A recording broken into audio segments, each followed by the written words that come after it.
All right, hello everyone. My name is Dr. Chelle. Thank you so much for coming to the Dr. Test Prep YouTube channel, where right now we're focused on improving your PSAT and SAT scores by learning how to use the Desmos calculator, which is embedded in your test.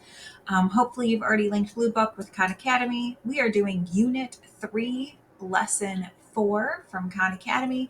If you've purchased my book, we're on page 44. If not, no problem. Get a paper and pencil to follow along and make sure you've opened the Desmos calculator. If you click the link in the description, you're going to get to this screen.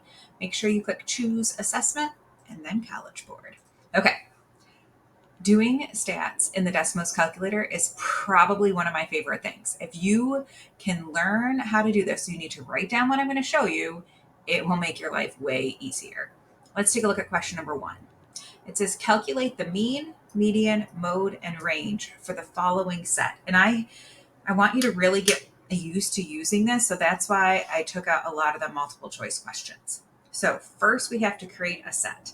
So you're going to start off by picking a letter, doing the equal sign, and then doing a soft bracket. So it's like the bracket, I guess it's a hard bracket, not the curly bracket. So it's the button next to the letter P is the one that you want to do. I don't think it's down here. I know in functions, they don't kind of have it set up like that. So you do need to know that you have to pick any letter of the alphabet that you want.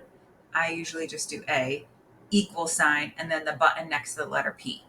Inside that, we're going to copy everything that's already written in that set.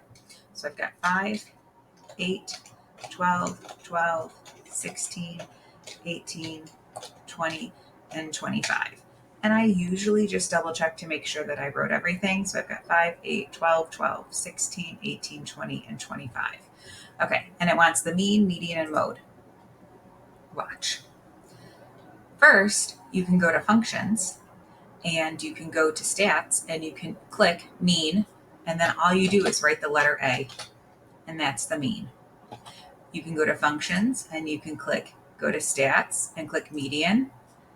You could also type it in. I'm just showing you the longer way. Mode, you have to figure out yourself because they're not going to have a button to figure out the mode. Remember, mode is the one that's the most often. So in this case, we see that the number 12 comes up 2 times. So the mode is 12. And then range is the other one. And you can see here that range is not an option. So what we're going to do is we're actually going to type the stats on the next line. So I'm going to click stats and A, and we're going to get tons of information. We're going to get the we're going to get the minimum, the quarter 1, the median, the quartile 3, and the max. And that's important when we do like box and whisker plots. So let's write down our answers so far. So we've determined that the mean is 14.5. And what I'd like you to do is I want you to write A equals and then brackets. Because if you don't remember how to type in the set correctly, this isn't going to work. We know that our median, and if we had just done stats, we wouldn't have even needed to type in median. So I'm just going to put stats. So stats A gave us the median of 14.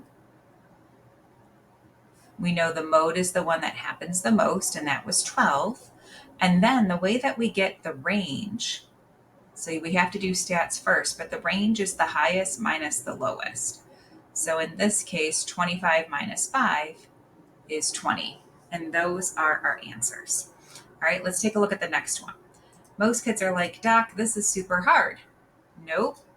Each dot stands for just write that number. So now I'm going to pick another one. I'm going to pick letter L, equal sign, then the button next to the letter P. And then I notice there's 1 dot at 10, so I write 10 one time.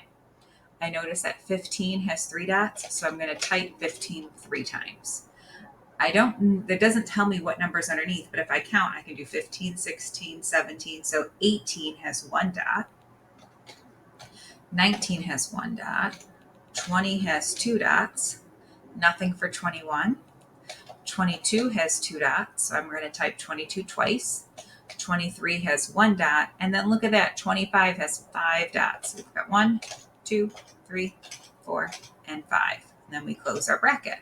And now all of those numbers are stored. So let's do the same thing we did before. This time I'm going to type mean in parentheses. I'll write the letter L.